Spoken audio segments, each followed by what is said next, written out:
Who's the big fantasy winner, if any, in the Brandon Cooks trade? What rookie running back just made his case to be moved up draft boards?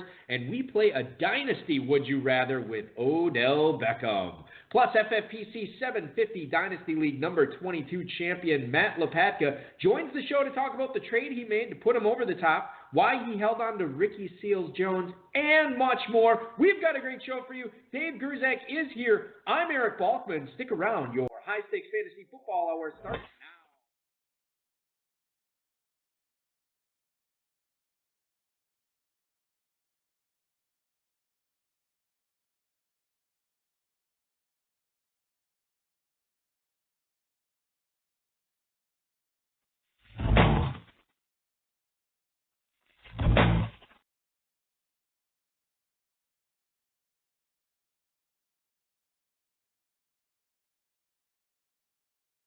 Broadcast live and heard around the world, you are now listening to the most entertaining hour of radio on the planet. It's the High Stakes Fantasy Football Hour presented by MyFFPC.com with your hosts Eric Balkman and Dave Gerzak. The High Stakes Fantasy Football Hour is your home for football analysis from the best fantasy players in the world. And now, because no one else was available, here are Eric Balkman and Dave Gerzak.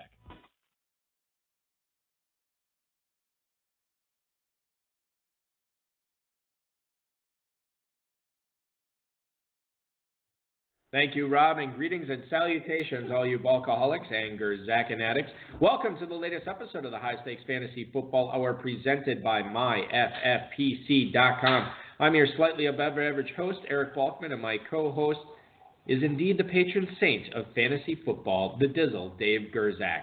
Coming up on tonight's show, more bad news on a former first-round fantasy pick, what you can expect from Jordan Matthews catching balls from Tom Brady, and Matt Lopatka, the 2017 FFPC 750 number 22 Dino champ, will talk to us about cashing in on Gronk, his thoughts on Kerryon Johnson, what he thinks of John Kelly, and much more. Shout out to the chat room right now. Feel free to post any questions you might have in there. If you want to connect with us on Twitter, you can do so at HSFF Hour. Connect with me at Eric Balkman or with the Dizzle at David Gerzak. You can post on our Facebook page, facebook.com/HSFF Hour. If you want to chime in and give us a call, please do 347-426-3682. That's 347-GAME-OVA. You can also email the show at the inbox, highstakesfantasyfootball@gmail.com. If you have any questions for us, now's the time to send them in to our producer and mutual friend Rob and our audio engineer Bryce. We'll try to get to as many as we can of the chat rooms, of the tweets, of the emails, in the fantasy feedback segment later on in the show. Want to remind everybody, in case you didn't know, the Football Guys Players Championship early bird promotion is going on right now. When you sign up for a team before June 30th, draft it before July 15th, you will get a free $35 team credit to your account. You can do that up to 3 times, so take advantage of that. The main event, FFPC Early Bird, expires on May 31st. Remember to take advantage of those room discounts we have at Planet Hollywood and get $100 off your first team, $300 off each additional team. It's at myffpc.com/main event. And if you don't want to wait for the main event, we have best ball drafts, super flexes going on right now, starting at $35 on up, myffpc.com. Dynasty startups now available. I don't believe, Dave, do we have any Dynasty startups drafting this weekend?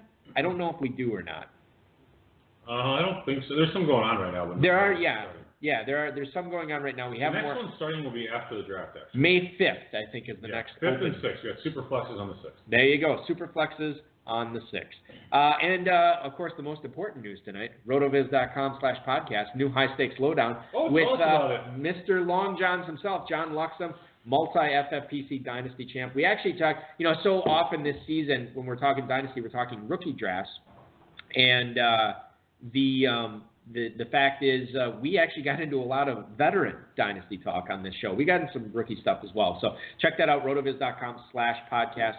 A lot of great stuff in there from John Luxem. Let's go ahead and bring in tonight's guest tonight. He's been patiently waiting, and I want to tell you a little bit about him. He started playing fantasy football more seriously after the poker boom busted in the late 2000s, starting with standard redraft leagues, including the FFPC main event most years. He says he has recently enjoyed moving most of his time and energy towards Dynasty leagues. And that dedication was rewarded with a 2017 750 number 22 Dynasty League title. Please welcome into the High Stakes Fantasy Football Hour, Matt Lopatka. Matt, thanks for coming on the show tonight, man. Appreciate it. Yeah, no problem. Good to be here. Matt, we want to get into fantasy. This is a fantasy show, but before we get into that, tell the listeners what you do for a living. I am a pharmacist and father of 2 young children, so spend a lot of time in the office and playing with kids. So my work is as a pharmacist. Do you have any questions? Dave, I know you... I don't question drug dealers. Okay, all right. I just wanted to confirm I'm that for professional. sure. That they just, professional. A legalized professional. Yeah, professional He's drug got dealer. the diploma is hanging on the wall. Big Vinny on the corner doesn't have a wall to hang his diploma on. You have to go to school for quite a while for that. How long do you have to go to school for? Just curiously. 8 years. It's now a doctorate, so 8 years. It's a long time. Damn. Yeah. Doctor. We Yeah. can call you doctor. Well, we have.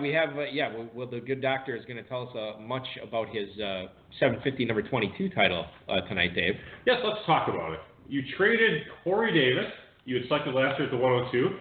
Let's see, Melvin Gordon as well. And you traded away Corey Davis, which, by the way, I did that as well in Dynasty League this year. I thought this was interesting. You and I that you're are asking bros this question. on this trade. That's great. Tell us what you got for and why you made that trade. Yeah, I liked Corey Davis going into the draft. My team was not very good last year. I thought I was a couple pieces away. Whenever I drafted Corey Davis, the guy that had Melvin Gordon expressed interest in Corey Davis. And so I waited for the first couple weeks of the season to see how my team was shaping up and needed a running back, so I pulled the trigger on Corey Davis, essentially for Melvin Gordon. And that helped lead you to the title. It did, yeah. I had Melvin Gordon paired with Mark Ingram, and those 2 running backs basically carried me to the title with Ertz and Gronk. Dave, you would have loved to make that trade, too. You would have loved to trade Corey Davis for Melvin Gordon. Last year I would have, yeah. Yeah. Well, no, right now you would, too. Now I probably would, too. Yeah. I don't mind dealing Corey Davis. Yeah, I know you don't have a problem with it. Dave and I butt heads on the Corey Davis. He floundered as a rookie, which means he's more likely to flounder as a second, third, fourth, fifth, sixth year pro. I just joined this Gridiron Legends Dynasty League that you're the champion of, Dave. And yes, welcome aboard. Thank you. My team is like 10 deep in that one, by the way, Matt. It's no good. It's very whatever. It's got 3 good players and a bunch of old crotchety guys in it. The dispersal draft that will be held. Yeah. It's going to be me and Matt really came on the show to listen to Gridiron. I'm tying this into the question. Oh, is Two-Packer the other one, or is that not confirmed? He has not manned up yet to take the team. There is a team available. I guess you badgered me into talking about this. We don't have to talk about it, but the only point I'm going to make about this. Tweet at Balky if you won the league. It's $500 to get in. It's not an FFPC league. At Eric Balkman. FFPC leagues are far better. Okay, but I'll just say this. There's a dispersal draft. It'll be me and whoever this new owner is. And you know who is on that dispersal list? Mr. Corey Davis. Oh, he is. And I feel pretty strongly that I will end up with him. Let's talk, Matt, about this Robert Woods trade you made actually last week. Why were you willing to give up Josh Doxson and then the 2 third-round picks to get Robert Woods? Well, obviously I didn't anticipate the trade that the Rams made this past week. Right. I liked Robert Woods as a RB2 moving. A wide receiver 2 moving forward. I needed to add a little bit more depth at the production standpoint. I don't trust Doxson quite yet, and I really thought Robert Woods would be a staple as like either my second or third wide receiver. I still like Robert Woods, but not quite as much with Brandon Cooks, obviously. So, but I was hoping that he would be a staple in that Rams offense for a few more years as the Rams offense continues to produce. So. Yeah, another shameless plug here. John Luxon and I actually talked quite a bit about the Rams receivers in the high stakes lowdown. But Matt, let me get your opinion on this because we know you liked Robert Woods. Obviously, you know that the Cooks trade is going to impact this. How do we treat this? And you could answer this question for redraft or for Dynasty, probably Dynasty since you're so immersed in that now. But how do you handle Cooper Kupp? How do you handle Robert Woods, Brandon Cooks? I mean, is Cooks the guy to own? Is this a 1/3, 1/3, 1/3 situation between these 3 guys?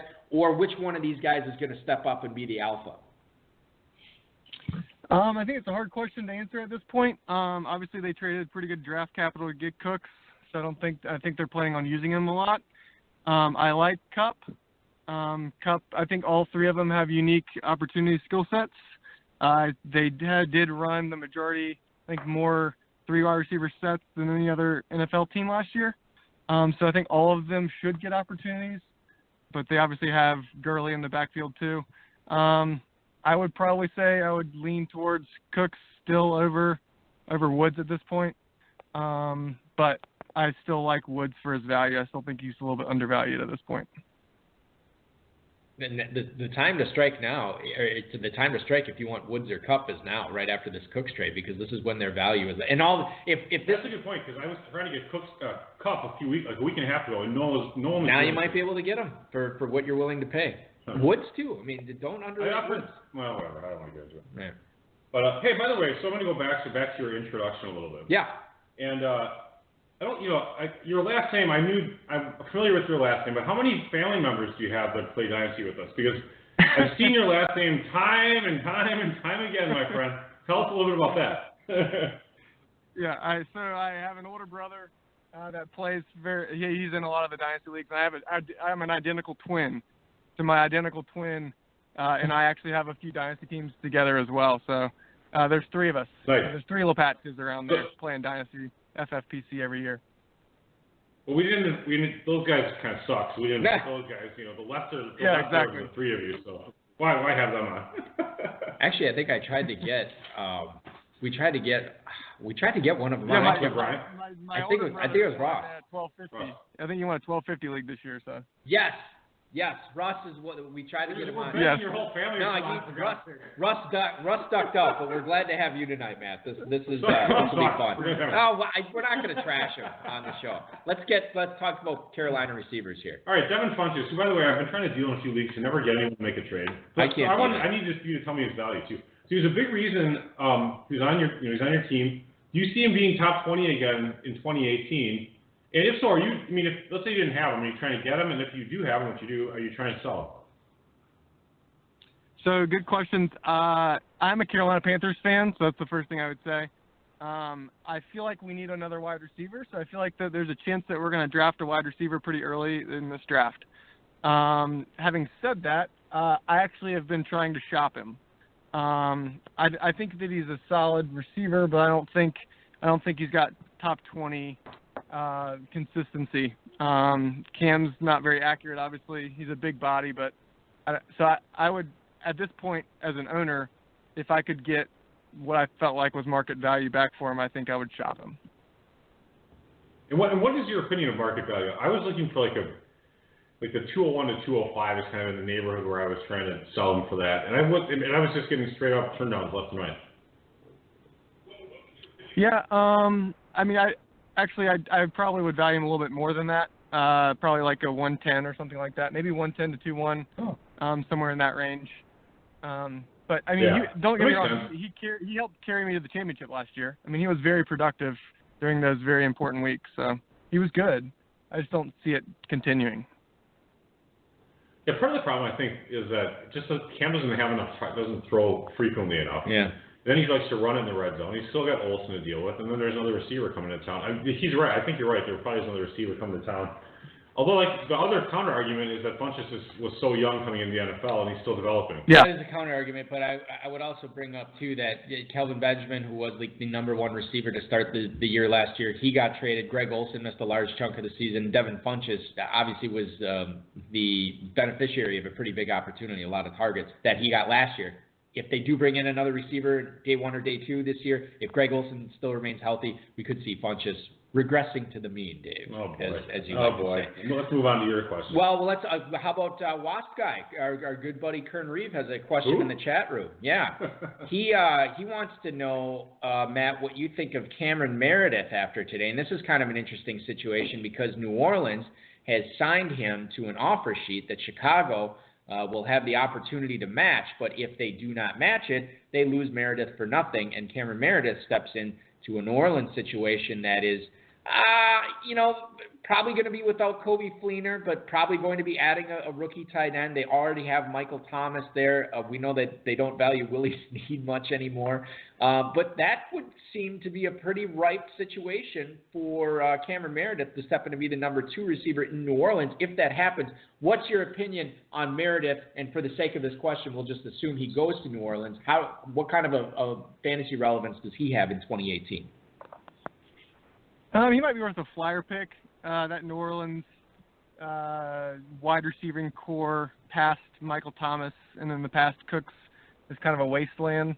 I struggle with the 2 and 3 wide receivers from New Orleans being productive on a weekly basis. But he certainly was good for the Bears a few years ago before the injury. So he might be worth a late round flyer. I'm not too high on Meredith. Probably so. Yeah, and that's the other thing we need to realize too. That was a super serious knee injury that he was coming off of. So we don't know where he's at as far as health. We don't know how soon he can contribute. That's another issue too. So you're right. I mean, late round flyer seems about right to me. We're talking with Matt Lopatka, the 750 number 22 Dynasty champion, the FFPC last year. And Dynasty cutdowns, Dave. When did that happen? Was that last weekend? Last Friday? March 31st. March 31st.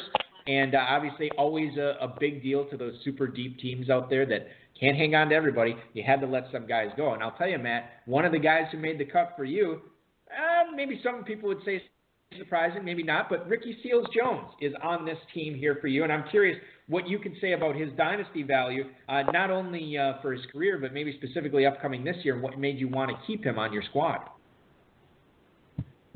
Yeah, without giving away too much strategy, I like to keep my 14, 15, 16 keeper, so the last few spots as boom or bust guys where I don't have to keep them year in and year out, like Curtis Samuel or someone like that where you feel like you need to keep them but you don't really want to. And so I like to try to trade assets away so I can have a few boom or bust guys that I wouldn't have any trouble dropping after a few weeks of unproductive fantasy production. So Ricky Seals-Jones was a very highly touted high school recruit coming into Texas A&M, receiver last year for FFPC. He had wide receiver eligibility. This year he's moving to tight end.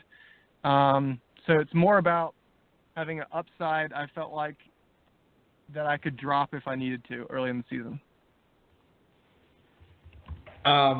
Ricky Seals-Jones, Dave. You look at this Arizona offense. Yes, by the way, he's finally a tight end. He's finally a tight end. Larry Fitzgerald's obviously going to be there. But you look forward. This is probably going to be his last year. You have Chad Williams. They just signed Bryce Butler, who we're going to talk about later on in the show. I'm really happy you're actually bringing up Chad Williams, though. Yeah, he's got a shot. Okay, but Ricky Seals-Jones, the opportunity is there. They don't. It's not like Arizona has this awesome defense. They could be throwing a lot this year. They could be throwing a lot in the future too. So we'll see what happens there. But Seals-Jones certainly as a tight end this year in the tight end premium scoring makes a lot of sense. Speaking of tight ends, Dave. Yes, let's talk about one that's a little bit better than Ricky Seals-Jones. Maybe. We'll see. We'll see. Gronk. When he's out of the party boat, is he actually coming back to the Patriots, or is he just, is he going to be a wrestler? An actor. MMA, there's some problems going on in the MMA this weekend. Yeah. They're going to probably use him for the pay-per-view. What do you think? You going to cash in on Gronk, or are you going to keep him? I would like to cash in on Gronk if I could, but unfortunately with all of those events that you mentioned, his value is kind of tanking. I did do a startup, and he went I think he went in the third round. But I was hopeful that after the whole run to the Super Bowl and catching touchdowns in, I don't remember if it was 8 straight games, but kind of carrying me to the championship there to have some value. But at this point, I can't sell him because he's not really worth as much as I feel like he could provide me in one season of elite production. So I'd like to sell him if I could, but at this point, I don't think the value is right. Is there what's the starting point for what if somebody presented you with a Gronk trade proposal, be it a pick or a player or whatever? What would you be happy to get for him right now? I would probably take a mid first round pick in terms of picks. That's probably not going to happen, but I would take probably like a 1-6. In terms of players, for this team, I mean, in general, you're looking at somebody that's either got tremendous upside or somebody that's a veteran that has a little bit less upside. So probably like a TY, or maybe like a Juju's value is probably too high, but someone of that caliber that would have a higher ceiling but maybe less certainty. So, what but those if guys somebody are before 1-6. If somebody offered you Evan Engram straight up for Gronk right now, would you turn that down, or would you accept that? it? You'd take that aside. Yeah, you would take that, obviously. Yeah. Okay. All right. I didn't realize. Sorry, Dave. I did not realize it was so obvious. It's totally obvious. All right. Okay. Come on. Moving on. Okay, let's talk about Demaryius Thomas, one of my favorite fantasy players over the years. He might actually be in for a bounce-back season. I've been talking about this on the show. You get him in this league. And now this is a little bit more of an involved trade, and I'll try to break it down for the listeners here. But you get Demaryius Thomas plus the 201 and 2 second rounds next year. And you give up, now this is before Danny Woodhead retired, obviously, but you give up Sterling Shepard, Danny Woodhead, and the 212 this year, okay? So I'm just kind of curious, and we don't need to get into the nuts and bolts of the deal, but just kind of break this deal down for dynasty purposes, why you decided to go in and get Demaryius Thomas here. Yeah, I felt like, similar to Robert Woods, I felt like he was just kind of undervalued. I looked at the production last year. He was very productive based on the very poor quarterback play. And I felt like with bringing in a new quarterback that he and Emmanuel Sanders would probably be a little bit undervalued this offseason. I actually made this trade before they got Keenum. So I kind of was targeting the Denver wide receivers, and just so happened that this guy really liked Shepard. And I actually probably would value now Thomas very similar to Shepard. In this case, I got a lot back in return in the trade. So I was trying to get some additional picks, but also I kind of had targeted Demaryius Thomas as a player that I liked in terms of value. Dave, are you going to jump on the DT bandwagon this year? I like Demaryius Thomas, yeah. Do you? Okay. I always loved his skill set. He's getting older, but he's not where he plays intelligently. He can run more than one route. He's the anti-Dez. So I was just going to bring that up. I was like, unlike some other players in this league, we're going to get into Dez Bryant later.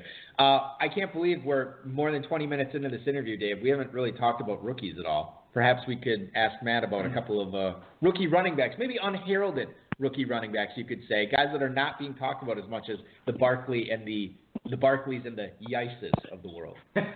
Speaking of pronunciation, I actually like that you said, Kerryon Johnson. Kerryon Johnson. I fly once in a while, so it's easy to remember. Kerryon, yep. Kerryon Johnson and John Kelly. Kerryon my Johnson on every play. Look, he is a family. Oh, I'm sorry. It's a little too boorish tonight. Sorry. John Kelly, Kerryon Johnson, what do you think? Give me Kerryon Johnson. I use a lot of RotoViz, and they're higher than most on Kerryon Johnson. He caught some passes out of the backfield. I don't know how many he caught, but he did have a little bit more. He had versatility last year. I was able to watch more Auburn games than Tennessee games, and the ones that I saw, Kerryon Johnson was a game changer. He got a little banged up towards the end of the season. He kind of runs straight up and down, but I think of the two, give me Kerryon Johnson. Yeah, I mean, he really had a boffo year last year, just under 1,400 yards, 18 touchdowns. He did catch 24 passes. In his Auburn career, he actually has 55 total catches. You're looking at a guy who averaged 18 catches a year in an offense. I don't know how much they throw to the running back there. So I think that was a very solid season for Kerryon Johnson. The other thing to keep in mind with John Kelly, and by the way, I agree with you on Johnson, but the other thing to keep in mind with Kelly is a lot of pundits, draft nicks, have said that Kelly was either underutilized or not utilized properly at Tennessee. So he could be a case of a guy who could be a much better pro than he was in college. That said, I am still leaning towards Kerryon Johnson over John Kelly at this point. Enough of our questions, Dave. Do you want to ask us some questions? Well, no, I was going to go to the email bag and see what our listeners have. Chat room too. Chat room. Follow some more questions. Yeah. Okay, so the first email tonight here for you, Matt, is from somebody who can use a computer, Jim in Jacksonville, Florida. He writes, will there be any fantasy-worthy running back on the Panthers roster this year not named Christian McCaffrey? Congrats on the Dynasty win. Thanks for the email, Jim in Jacksonville, Florida. I got to think that not only, as you said earlier, Matt, that Carolina's probably going to be adding another receiver early. They might look to add another running back in the draft, too. What about the fantasy prospects for the backfield in Carolina in 2018?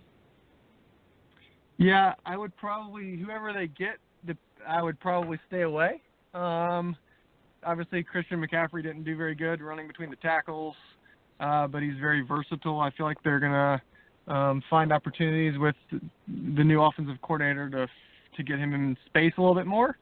And certainly Jonathan Stewart has been reasonable, but I wouldn't want him as a fancy running back. So I would say no matter who we get, it won't really matter. I wouldn't consider them fantasy relevant next year. And even let's say that Carolina decides they're not going to add a running back early. Maybe they take a flyer type guy in the 5th, 6th round, and it is like the Christian McCaffrey and Cameron Artis-Payne show. Your advice is still stay away from Cameron Artis-Payne as well, then, right? Absolutely. Yeah. If he was anything, he would have already been something. Yeah. Stay away. That might be the greatest thing that you could ever say in fantasy football analysis. If he was ever going to be anything, he already would have been something. Hashtag Dante Moncrief. You could hashtag a lot of players on that one for sure. Let's go to the Peach State, Don in Atlanta, Georgia. I have the opportunity to flip Jordan Howard in one of my dynasty leagues for Derrick Henry. I assume this is straight up. Would you make that deal? Thanks for the email, Don in Atlanta. So this comes down to, what asset would you rather have going forward in Dynasty, Jordan Howard or Derrick Henry? What say you, Matt? I think it's close. It's very close. I'm not as worried about Derrick Henry bringing aboard the guy from New England. I'm blanking on his name. Deion Lewis. I'm not as worried about Deion Lewis. I actually like Henry better, but I think that there's a chance that Howard – there's some talks that he might be out of town at some point, so I don't know how long he's going to be in Chicago. I think they're going to use Tariq Cohen a little bit more. I think the short answer is I would go Henry. Music to my ears about my boy Tariq Cohen for 2018, Dave. Just every week we get somebody talking. Maybe sometimes it's a lot of positivity, but sometimes it's a little positivity. I'll take it. You even own him anywhere? Yeah. In one league? No, not in Dynasty. In one of the Kentucky leagues where I waited on running back, and he was my number 2. League? No. This is a redraft. This was a different one. Right. But so that I'm just happy that because I do like him this year, and it's good to get that confirmation bias from high stakes winners like Matt Lopatka tonight. Let's get one more question before we let Matt go for the evening, Dave. No more questions from the chat room. Any questions? The chat, I don't know what the chat is just blowing up here tonight, and I'm trying to sort out the questions and. Well, they were saying that Hunter Henry has a higher reproductive value, Wasp was, because he's younger and more fertile than Gronk. So, okay. I'm not sure what that really means from a fantasy perspective. Well, hold on. Okay, so Dave, before I ask Matt this, is this a decent offer, Hunter Henry, for Rob Gronkowski? We were talking about it in the chat a little bit. I traded away Gronk for Hunter Henry. Okay. In a regular non-FFPC scoring league. What do you think of the trade, man? I sent it out. I had a drink or two, and I was like, for dynasty purposes. Yeah, dynasty purposes. But I didn't feel like great about it when the offer got accepted, actually. Yeah, so the question is Hunter Henry straight up for Gronk? Yes, sir. Yeah. I own both in a few different leagues. As much as I get excited about Hunter Henry, I would probably take Gronk. Yeah, you know what? I think I agree with that, even though I'm the one who did the trade. Yeah. You offered it? I'm the one who offered it, okay. and he accepted. I didn't think you would accept it. It's neither good nor there. Little sellers remorse. But it is close. I mean, it's obviously close. It's close. Yeah, it's kind of close. Okay. It was like I sent like an Ertz offer, and I sent the Ingram offer, of course, and I just threw up the Henry offer. Anyway, all right. So let's move on. So now we need all your sneaky good stuff. You or your brothers, whoever wants to give us this is fine. We need a first round draft dynasty bust. He's gonna be in the first round, and he's gonna be a dynasty bust. This isn't that hard. Half of them are gonna bust. Maybe more. Yeah, probably more. If you ask Jake Rickwood, 11 out of 12 are gonna bust. Is that what he says? No, I'm just kidding. Oh, okay. 9. And also, who's going to go in the second or third round rookie draft that's going to have a great fantasy career? All right, so first round bust. I mean, like you said, there's a lot of them, and the chances are high that whoever I pick is going to be one. I don't really like Calvin Ridley. I don't feel like he offers upside. I don't know that he's going to be a bust, but I feel like he's more likely going to be just a mediocre wide receiver 3. So I would avoid Ridley as a first round. That's just kind of personal preference, but so I would say him in terms of a first round bust. Being from North Carolina, I got to see Nyheim Hines a decent amount. Actually, my brothers that you mentioned both went to NC State. I think he's like Cohen. I feel like he ran a very fast 40. I feel like he's the perfect pass catching running back. Chris Thompson, Tree Cohen, something like that. So I'm targeting Hines in the second, or mainly the third round. Nice, I like that. Yeah, I like Hines. Like maybe like a four-man Ronald Jones, maybe? Is that what you could argue, or not? Maybe not the same game. Yeah, maybe so. I like Ronald Jones as well. I mean, I like Penny, but yeah, probably. I mean, I think he's a little bit shorter. Yeah, I mean, from a BMI perspective, at the combine, Hines was 5'8", 198, and Jones was 5'11", 205. So actually, Hines might actually have a little bit higher BMI. Yeah, he could. Getting into the BMI analysis tonight. This is. I gotta keep lost awake here in the chat room. The nutty professor. Well, speaking of the chat room, Matt, I lied. We're gonna ask one more question. This comes from Stone Cold Beast in the chat, and this is, we talked. I feel like the last couple of years we've really talked a ton about the Packers backfield on this show, and with good reason. But from a dynasty perspective, which is the guy you want to own there? Is it Jamal Williams? Is it Aaron Jones? Ty Montgomery is still bumming around back there. Who's the guy that you would want to own for dynasty? Maybe no one. But probably Aaron. Their third round pick. I guess Aaron Jones if I had to pick someone. I think Ty Montgomery is probably going to go back to receiver. I mean, they don't have a receiver either. They just have Devontae Adams. That's about it. And so I don't know what to make of it, but I don't think that their running back is on the roster. Wow. Well, that also a sharp answer from a sharp dynasty player here tonight, Dave. Very excited, very happy to have you on tonight, Matt Lopatka, the 750 number 22 Dynasty champ. Congrats on the league win. I know that there will be many more in your future. Good luck to you, and we'll talk to you again soon, man. Thanks so much for joining the show. Tell your brothers if they work hard, they can get on the show next Exactly, year. Yes. Hey, well, I'll let them know. All right, fantastic, care. Matt. Thanks again, man. Talk to you later. That was Matt Lopatka, the 750 number 22 Dynasty champ in the FFPC this past season. And I have a feeling maybe you don't see his specific name up on the champions board this year, but maybe his brothers. You'll see a Lopatka there somewhere. They're all sharp guys.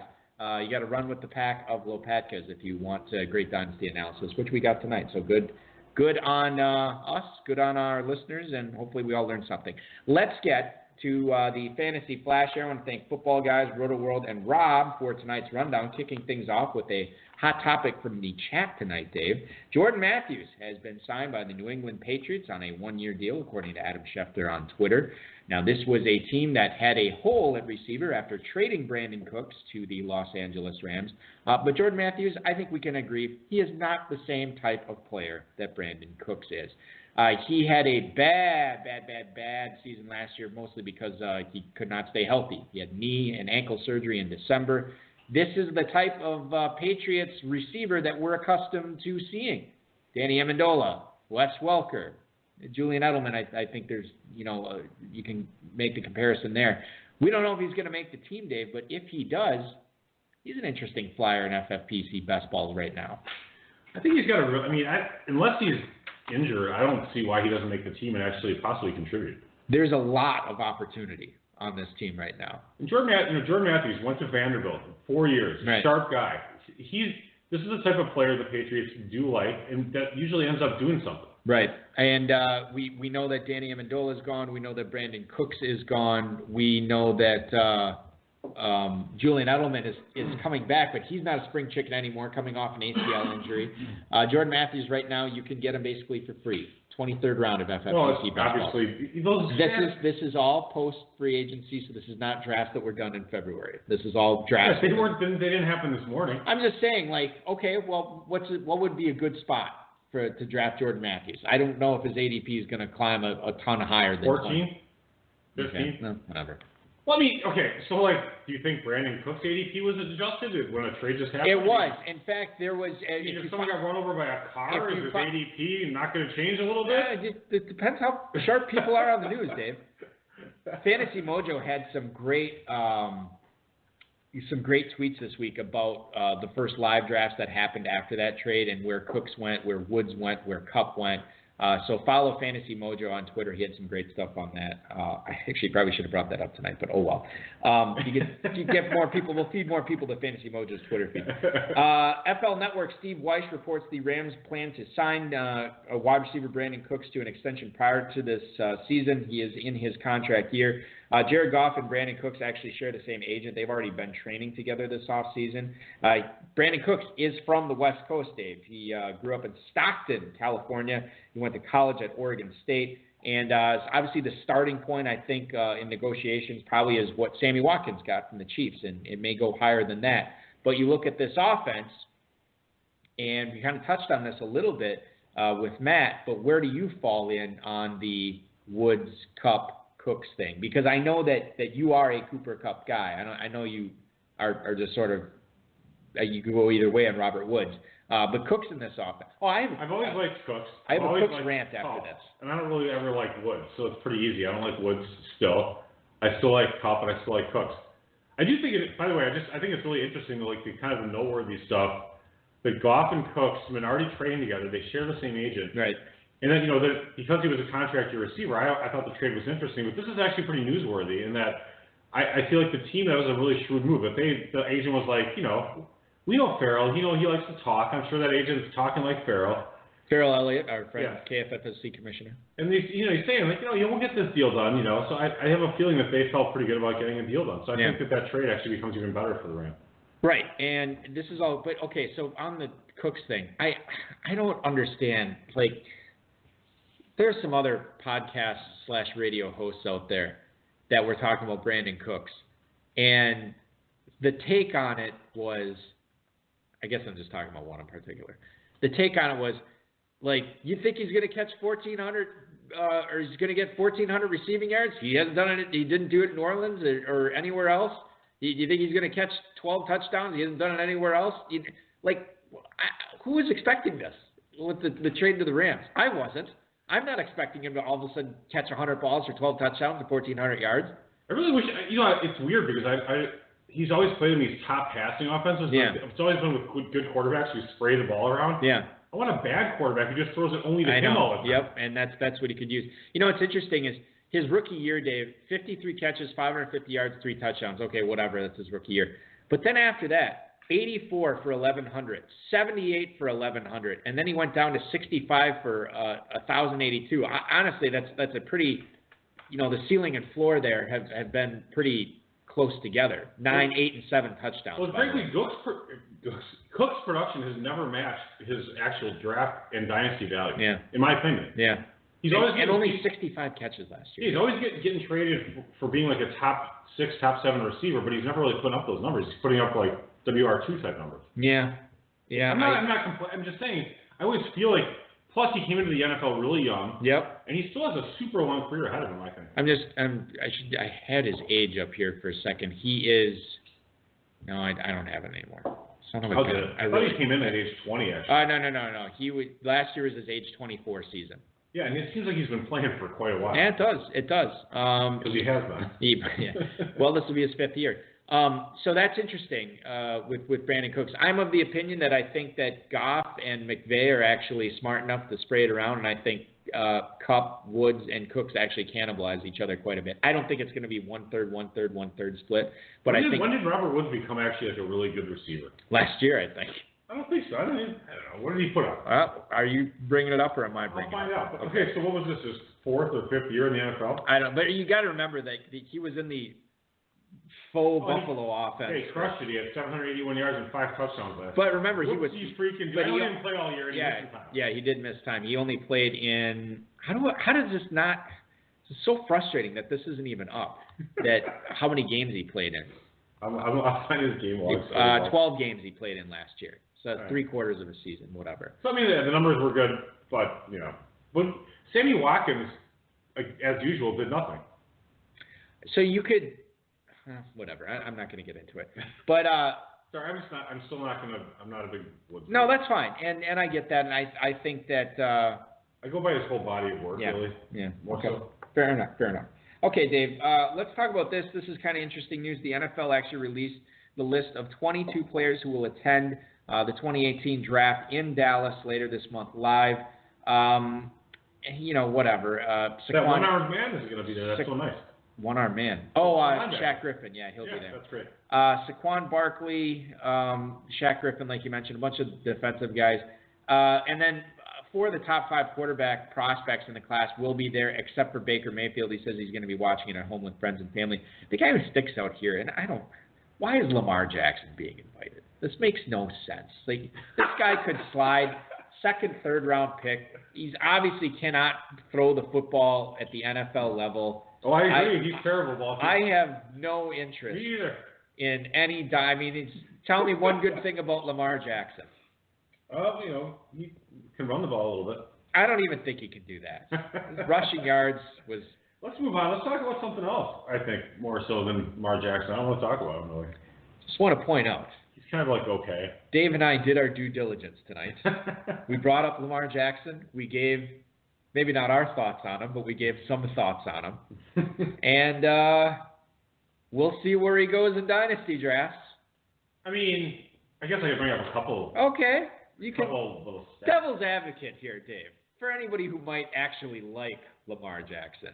Let me get past I retweeted, Winnie the Pooh holding a gun, so let me just get past that tweet. I guess he outrushed Saquon Barkley last year. He did outrush, the number 1 running back. Right. In the draft. So I guess you could say that. And he scored, 571 fantasy points in 2016 in 13 games at Louisville. That's averaging 43.94 fantasy points a game. With really no other NFL talent, that's around him. That I guess if you want to won the Heisman. Won the Heisman as a true sophomore, whatever it was. Yeah, it's not even a redshirt, it's a true sophomore. And then the following year scored, this past year, 547 fantasy points, averaged 42.08. I think he takes 2nd in the Heisman behind. Actually, when he won the Heisman, by the way, he outvoted, I think, Deshaun Watson by a 3-1 margin. Actually, which was a true sophomore. Was obviously a mistake, but he won the Heisman. He has Deshaun Watson, fine. Yeah, so there's all those things, and his receivers had a 12% drop rate, so his 57% completion percentage is definitely depressed. All right, so his receivers really screwed him over quite a bit. Okay, I get it, but he still put up numbers, fine. But Dave, we've seen this before. There's guys every year in college football that put up this kind of production at the quarterback position. This is probably like, you can't even look at it from not only a historic point of view, not even like. Last year there's probably 5 or 6 quarterbacks that put up more fantasy points than him. Actually, looking at the numbers, I'm unable to find another quarterback that ever put up those many college fantasy points. No, I realize it ever? No, ever. I can't find anyone. Okay. RG3 never did. All right. Marcus Russell didn't. Watson didn't. He had a historic 2017 and a historic collegiate football career. In 2016, yeah. Okay, I'll give that to you. It doesn't mean he's going to be a good pro. No, it doesn't. It doesn't mean... Doesn't mean you shouldn't be taking him at the end of the first round of your rookie draft. Doesn't mean you shouldn't be taking him. You should take him like in the 3rd round of your rookie draft. That's the sweet spot, especially if you're drafting with me and Dave. His Wonderlic score, Wasp guy, was a 13, so that sucks. Yeah, so not very good. Yeah. Okay. And his mom is his agent, so that's another bad thing. Right. Which actually, both of those things are kind of bad. What? Oh, there's mom. Who cares about that? I think what we did a good job of today was point out that he had a historic collegiate career, put up insane numbers. It's about that. Party's over if you don't own Lamar Jackson. Don't draft him in any of my leagues at all. Ronald Jones, USC running back, ran the 40-yard dash in 4.48 seconds during his pro day style workout. This is according to the USC Trojans on Twitter. What the hell is what's a pro day style? Well, the thing, you remember, he had that. Not a pro day workout? No, it wasn't a pro day workout. He had that hamstring injury that he pulled. He pulled that hammy when he was running the 40 at the combine. That's right. So he skipped the regular pro day. And so draft official pro day. Right, draft analyst Tony Pauline said that the mini March pro day that he was around 70% health. He had some light route and catch work on the pro day, but he did not do any sprinting. He has the 4.848 seconds yesterday. He actually put this up. So good speed for Ronald Jones. Dave, I've gone back and forth like an EKG machine on Ronald Jones. I was high on him, then I was low, and I'm starting to warm up to him again. Well, people are, his height and weight, that 40, because 40s are always, I don't know, inflated, deflated, somehow flated in the wrong direction for pro days. They add 0.02 to 0.05 seconds based on the, banter between hand timing. Mino Brown and friends on the Football Guys forum.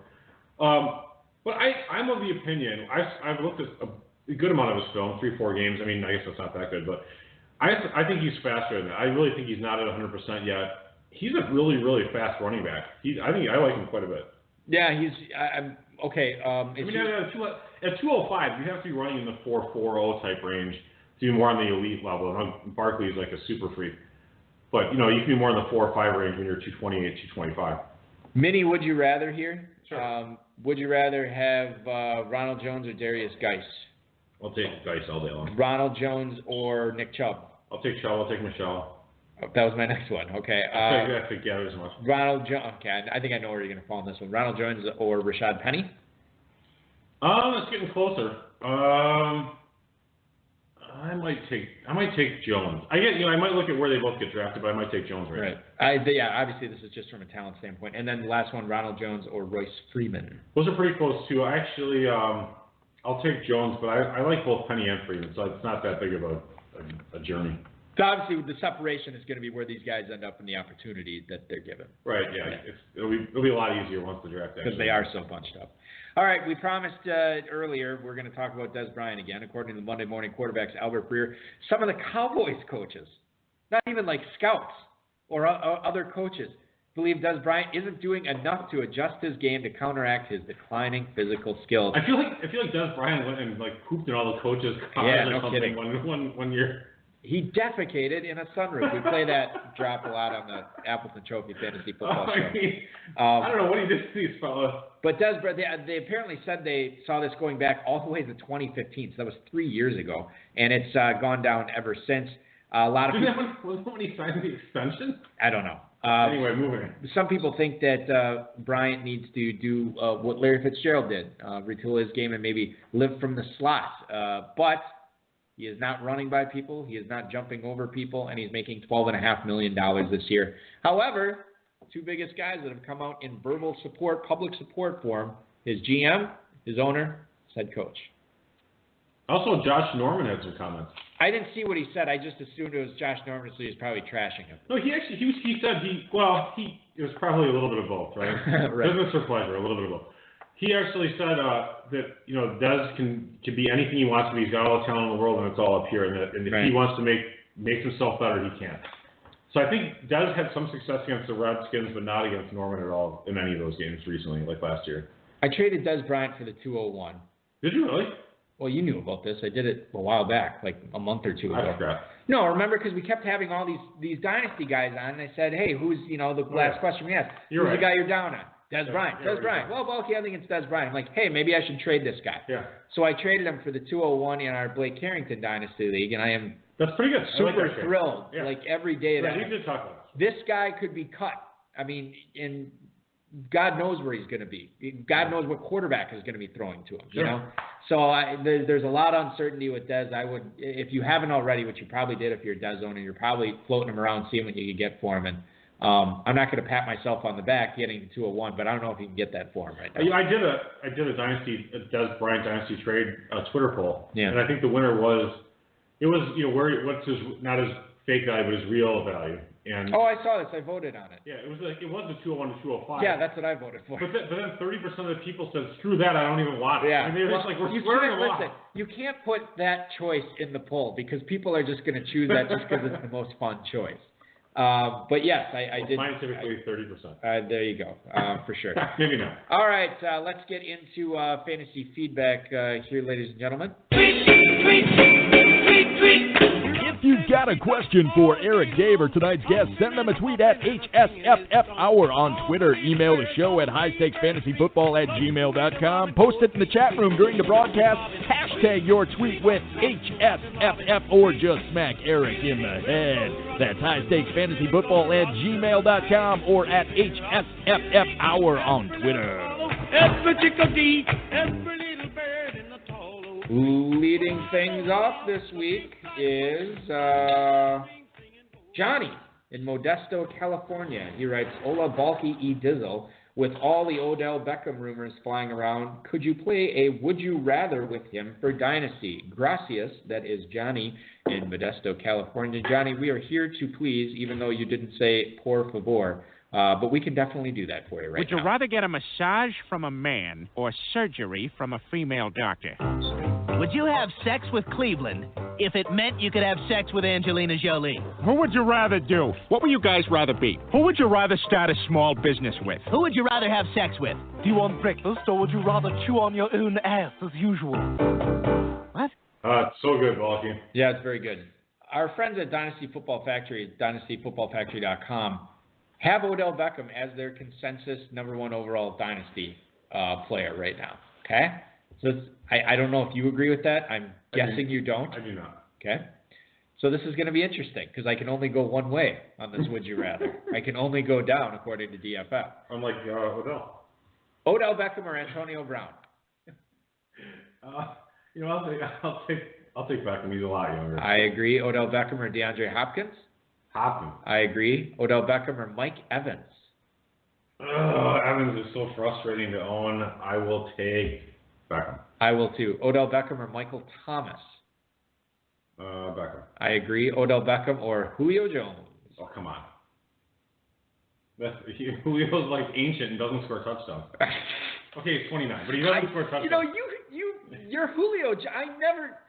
Whenever we bring up Julio Jones on the show, Gridiron Legends, you can come buy him off me when you get in the league. Listen, Julio Jones, every time we bring him up on the show, I always feel like you always make it seem so obvious how you feel about him, and it's never the way I think. It's like you flip-flop all the time on him. I'm flip-flop. Like, I hate him. But then there's other times you'd be like, Balky, who's really underrated is Julio Jones. Like, everybody hates on him. Find me that clip. All right. Okay. So you hate Julio Jones, and you like Beckham. That's fine. I'm sure he's a fine person. Odell Beckham or AJ Green? I'm assuming you're going to say Beckham. Correct. Are we just talking only receivers here, starts, or later we're talking about starts? Okay, let's do last one for receivers. Odell Beckham or Keenan Allen?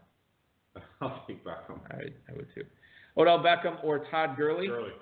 Odell Beckham Elliott. or Le'Veon Bell? Bell's a little flaky in his own right. So, yeah. I'll take Beckham back. I agree. Odell Beckham or David Johnson? Johnson's 27. Career's longer for Beckham, assuming he doesn't flake David Johnson, really 27 years old? He's going to be 27, I believe, in December. Buckets. I didn't realize People that. are already doing him for not enough. Anyway, I'll take Beckham. I would too. Odell Beckham or Alvin Kamara? I'll take Kamara, Balky. Beckham. Yeah, I agree. Odell Beckham or Saquon Barkley. I'll take Barkley too. I would take Beckham there. I'll take Barkley. Odell Beckham or Dalvin Cook? Beckham. I agree. Odell Beckham or Kareem Hunt? Beckham. I agree. I don't think we're going to get any more. Yeah, it's not really, Odell, or you could have said Fournette too, I guess. But yeah, he was my next guy. Odell Beckham or Christian McCaffrey? I'm going to say McCaffrey just to be funny. Beckham, actually. I agree. All right, moving on. I think we helped. Who was that? Johnny in Modesto? I think we helped him. What's up, guys? I'm assuming Jordan Reed will be a non-factor again this season for Alex Smith and Washington because he's Jordan Reed, and he's always a non-factor, winky face. So given their current ADPs and FFPC drafts, who is the Redskins receiver to draft? That is Rick in Beaver, Ohio. Dave, I happen to have those ADP numbers here for you from our good friend Darren Armani, FantasyMojo.com. This is, once again, post free agency ADP, so all stuff that's been going on the last couple of weeks. Jamison Crowder has an ADP of 10.03. Josh Doxson, 1409. And Paul Richardson, I guess we could include in there, 1610. 3 different values, 3 different receivers. I don't think there's another receiver in Washington worth talking about. So those 3 guys, where's the value? Or should I frame it, if you could only pick one, which one would you pick? Well, if I can only pick one, I'd pick Crowder. Okay, I agree with that. I guess I would say the values. Well, I believe with Richardson. Well, they could be with Crowder, actually, still. You don't like Doxson in the 14th, though? I don't like Doxson, period. So. Not even in the 14th round? Well, I mean, if he sucks in the 14th, he's going to suck all year long. I don't want him on my team if he's going to suck. I'll take Crowder. Buddy. Okay. Yeah, I mean, I guess I'm with you on that. And the fact that Alex Smith is, I would think is going to be working the underneath stuff really well. And if Jordan Reed is coming into the season not fully healthy, this is all good news for Jamison Crowder as well. Do we want to talk about this Saquon Barkley discussion in a startup dyno? Sure. I've seen him go at the 101 on Twitter before in Barkley. And a startup dynasty, yep, Barkley goes at the 101. No, he doesn't go at the 101. I've seen him go at the 101. He right, always goes in round 1. Yes. Okay. So anywhere, and he's gone as high as 101 and as low as 112 that you've seen. Yeah. Where would you take him in a startup dynasty? I'm not even as huge of a fan as many people are, but because his value is so insanely high, I'd be looking at dealing it. I'd probably look at him top 5, top 6. Really? I don't think I could pick him that high. I think I'd be picking somebody again. The next so-called I mean, if he can learn not to run like Reggie Bush-ish on certain runs, I mean, then the sky is the limit. I mean, athleticism is crazy. He's super young. Yeah. There's so much youth to burn, so to speak. It's like buying an option in the stock market that's like a long-term call. You got 2 years till the thing expires. You know what? That's why like Antonio Brown, guys like that, or like even David Johnson. They're just they go downhill fast as far as the value goes. Yeah. Maybe not in real life. They actually play well still. I guess for me, this is my conservative nature. I would be looking at drafting a player who I've seen do it at the NFL level. Now, Saquon Barkley's probably going to be able to do it at the NFL level. He's probably going to be awesome, but maybe he won't be. No, I know that's true. I mean, there's probably as we pointed out, all the busts, all the superstars, all right. the C.J. Spillers, Cadillac Williamses, whoever else, Bensons, whatever, McFadden's, by the way. Yeah. These are all top picks. It suck. Trent Richardson. Did you mention him? No, but he's another one that's just been awful. But I mean, again, like as Andrew Jemima says, he could be LT or Falk. And he could be. Yeah, and you so rarely get that. And Adrian Peterson. People crap on Peterson now, but he was fantastic for so many years. Yeah, he was. He was a top 7. And that's what those top picks, or what Elliott could be. Yeah. I mean, Elliott probably is going to be that. There is.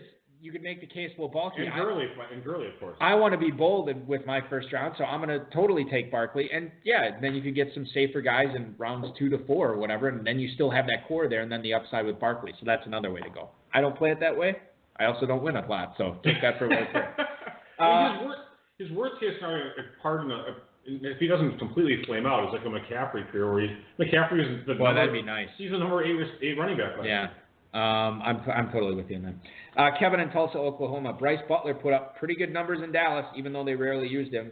But he should have a much easier path to the field in Arizona. Should we be paying attention to him now? Thanks so much for taking my email. That is Kevin in Tulsa, Oklahoma. Bryce Butler wasn't even offered a contract by Dallas. A guy that put up, I saw Jared Smola tweeting from Draft Sharks, tweeting all about Bryce Butler this past week. And I know there's a lot of people that were huge fans of his, and he never got a fair shake in Dallas, and it looked like they didn't even want to continue down the road with him. Now he goes to Arizona. Again, we talked about this with Ricky Seals-Jones with Matt Lopatka earlier. They have Fitz. They have Chad Williams. They have Ricky Seals-Jones. They have Bryce Butler now. There is an opportunity for Butler to do something there. What are your thoughts on him going forward? I mean, I'm guessing. I don't really think much of him at all. I'm thinking they might draft another receiver. I like Chad Williams going into last year. He just did so little. But Butler will definitely probably move ahead of Williams right away because he did so little. But I think they're going to draft another one. I want to see this. Okay, yeah, here it is. So Bryce Butler. This is strictly from Jared Smola's Twitter feed right here. 6'3", 213. He ran a 4.37 40 at his pro day. He averaged 16.1 yards per catch for his career. 21 of his 73 career grabs, that's 28.8%, have gone for 20-plus yards. I mean, that's super good numbers, obviously. I just read a tweet. Stone Cold Beef said Miller has never exceeded 800 receiving yards ever, even in high school. You know what? I can't refute that. I don't know. Maybe. Well, he's obviously the next fifth. Well, I'm not. I'm also not. I know you weren't saying that. I know. Okay, so I mean, there's something there, but again, Assuming I think he's correct. Yeah. But a lot of those positives, you could say that a lot about a bunch of big play type receivers like Dante Moncrief, Martavis Bryant that never really took Devery Henderson that never took that. There were 1,000-yard receivers in high school and college. I have no idea. I don't know high school numbers, so I couldn't tell you. Okay, but I'm just saying, like, maybe that's just all he'll ever be at his best. It's just this deep threat best ball type guy, a poor man's Deshaun Jackson. I don't know. Maybe there's nothing there. Dallas got a firsthand look at him for 3 years or 2 years or whatever it was, and they retained the corpse of Best Bryant. Yeah, exactly. $16 million and change. And they gave Terrence Williams that big extension. They signed Terrence Williams sucks too. And they signed Alan Hearns, who I know you and I aren't big believers in. I mean, at least Hearns is from somewhere else. Maybe he'll turn out all right. Yeah, maybe. Drew in Worcester, Mass. I know you guys have praised DJ Moore quite a bit so far, but I want to know what receivers you like better than him, if any, in the draft. That is Drew in Worcester, Massachusetts. Finally, the HSFF Hour has come back to Worcester. So let's talk about DJ Moore here. You like him. I like him. Right. Well, from a purely talent standpoint, which is all we can go on right now, let's say you're drafting your rookie draft now. You don't have the benefit of knowing where these guys are going to go. Would you be drafting him ahead of Auden Tate? Yeah. Would you be drafting ahead of Christian Kirk? Yes. Would you be drafting him ahead of Cortland Sutton? Yes. Would you be drafting him ahead of Calvin Ridley? Yes. I'm out. I don't know. Exactly. This is kind of a weak receiver. So he is your number one rookie receiver. Yeah. I don't think I missed anybody, did I? Anybody big? No, I don't think so. Goater. No, Michael Gallup. Our buddy at tight end. Yeah, no, we're not. This is Go ahead. Okay, anyway. Who's the guy I just said? Michael Gallup. Yeah, not him. He's not going to go that high. Equanimous St. Brown? No, I think DJ Who's Moore. your number two receiver? Just curious. It might actually. It's either Sutton or Ridley. I don't want it to be Ridley, but I'm Sutton. Matt Waldman brought up a good point. Speaking of the corpse of Calvin Ridley. Yeah, Matt Waldman brought up a good point about how he claps the ball when he catches, and I watched. Ridley? No, Sutton. Yeah. He catches the ball instead of with the diamond shape. Yeah. He catches it like you're catching a loaf of bread from your buddy or something like. Whatever. Interesting. It's awkward. It's kind of weird. So I'm a little concerned about that. And then I've heard some stuff that he plays a little bit soft. So I don't know. He's got great size and speed though. And yeah. Another guy that I listened to, our buddy at Metrics, I think he likes him actually. R.C. Fisher. Yeah. I always was of the opinion, especially this past year, and granted I didn't I wasn't, getting cozy in front of my TV on Saturday afternoons watching some SMU Mustang football. But I will say from the stuff I saw of Sutton, especially with his size and the competition he went at, he should have dominated more. He just should. I know his quarterback wasn't great, but he should have put up. He just should have been able to toss those corners all over the field and just destroy him. And he didn't. He did all right. He did fine. Should have done better. That said, I like him better than Calvin Ridley. But yeah, I like Moore. I like how aggressive of a player he is, and he's got great athleticism as well. Final email tonight here, Dave. Dear Mel and Todd, I just got offered Alshon Jeffrey and Jerick McKinnon. Who the hell are Mel and Todd? Mel Kiper, Todd McShay. Oh God, yeah, sorry.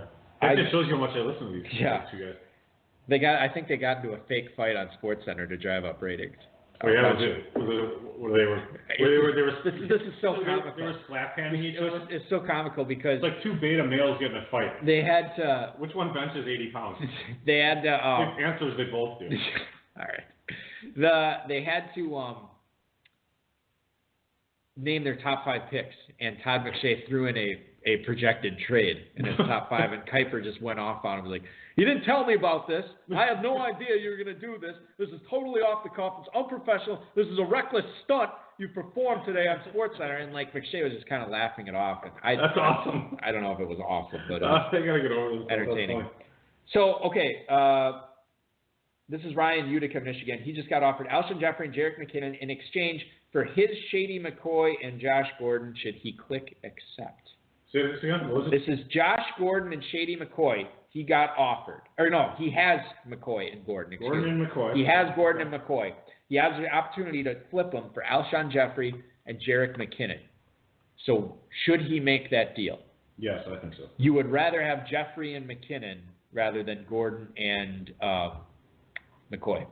Yeah, I mean, with Jeffrey, you have more of the non-flake out. So I mean, Gordon could be worth 0 in about later tonight. Yeah. So Jeffrey, you have that solid factor with him. He's a consummate pro. McKinnon's is way younger than McCoy, so I take McKinnon's youth. Is he way younger? Yes. All right. I'm going to guess 4 years. McKinnon's way younger than McCoy, and he still has the upside of being a number 1 running back. He could be a number 1 running back for, 5-6 years. He could also totally flame out, but McCoy's career is going to be done in like a year or 2. Okay, yeah, you're right. Jerick McKinnon, he does turn 26 in a month. Shady McCoy is what, 38? He's like 29, 30. Okay. I'm so pissed about not owning McKinnon. I drafted McKinnon in like all my Dynasty leagues, and then somehow he got traded away or disappeared in a bunch of them. I feel like someone ripped me off and I went to bed one night and all my McKinnons went away. McCoy turns 30 in July, so you're right, almost spot on 4 years. So good point there. I'm curious. On the Appleton Trophy Fantasy Football Show, which you can hear on the final Thursday of each month on 95.3 FM, the score, 1570 AM, and of course, 99.1 in Oshkosh, Wisconsin. Made a wager with the host and producer, or co-host and producer of the show, about Josh Gordon. One of us said that he will not miss any games due to suspension this year. One of us said that he will. Steak dinner's on the line. Nice. Which side would you be on? I would say he does not miss any games due to suspension. That is the side I am on. Yeah, I feel actually pretty good about it. I was surprised. He was the one who wanted to make the wager, almost, and he does a lot of coverage for the Packers. He's in the locker room interviewing the players and stuff. So I'm wondering if he knows something that I don't know about, like Josh Gordon in the NFL. But I feel I'm good. I think this kind of, it seemed like it was behind him. I think he's put it to rest. I mean, obviously, you have demons. You're always going to have demons, but I feel like he's got the proper framework to handle this kind of stuff going forward. Well, you're an optimist.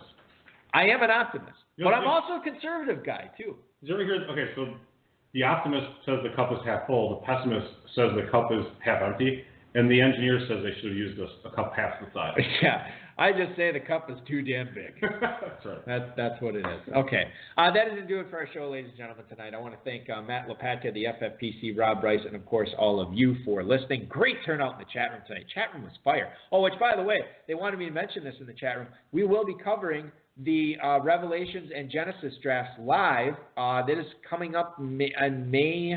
It's like the first Friday in May. We'll be on an hour earlier. Yeah, May the 4th. So Star Wars Day. So whichever draft goes first, I think, goes first. Is that way you want to do it? I think Genesis did. Which one? Genesis did fill first. So I don't want to anger Two-Packer by saying that's the reason. But if I had a higher up that was making the call. Yeah, maybe we'll have Chris flip a coin. All right, we'll have we do that on Twitter. Post that on Twitter. Sure, I'm sure it'll get like one retweet. Good. No, I don't get more. There's a lot of venom being spewed back and forth. Like sometimes I think these guys forget they actually have to compete against each other. Yeah, I know. Right? Like the Genesis guys are competing against Genesis guys, and the Revelations are competing against Revelations. They should do a side bet of total points scored by each week. Didn't they do that a few years ago? Wasn't that the whole Armageddon thing? Oh, maybe that was. Yeah. Yeah. They should definitely do it again. And yeah, we could announce the date for the coin flip. That'd be great. So we'll be covering that on May the 4th at 9/8 Central that night. An hour of Genesis, an hour of Revelations. It will be a blast. This coming week, Dave, you will be off, right? Yeah, unfortunately, it's so stressful to do this 1 hour a week. Yeah, gotta take throw the whole monkey wrench in your off, schedule. Yeah. I know. So you will be off next week, but FFPC 500 number 25 Dynasty champ Dustin Miller will be co-hosting the program with me next week. Very excited about that. Yeah. What? Yeah, I wanted to be on with Dustin. Well, He's a good guy. you can call in if you want. It's fine. Forget it. I know you probably have prior. Kick the stone down the road. I want to remind everybody today.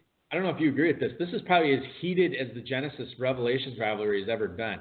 I know, it's Waska who did it. Yeah, inspiring this. I was just going to say, like, so Waska, part of Revelations, joins an FFPC Dynasty League, gets all these guys whipped into a frenzy about it, and then they all join Genesis. Yeah. So Kern is like this weird, like, unfortunate mediator between the two. He's a professor, but he could have been like a carnival barker. You know, calling people over, getting people involved. You know what I think? I think he's way smarter than everybody. He's just playing everybody in both leagues, and he's going to win both of them. Should be in politics. He's too smart for politics. Too honest.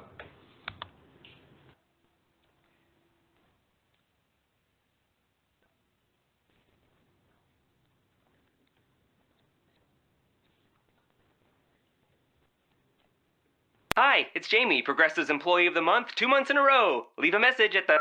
Hi, Jamie. It's me, Jamie. I just had a new idea for our song about the Name Your Price tool. So when it's like, tell us what you want to pay, hey, hey, hey, and the trombone goes, blah, blah, blah, and you say, we'll help you find coverage options to fit your budget. Then we just all do finger snaps while a choir goes, savings coming at ya, savings coming at ya. Yes? No? Maybe? Anyway, see your practice tonight. I got new lyrics for the rap break. Progressive Casualty Insurance Company and Affiliates. Price and coverage match limited by state law.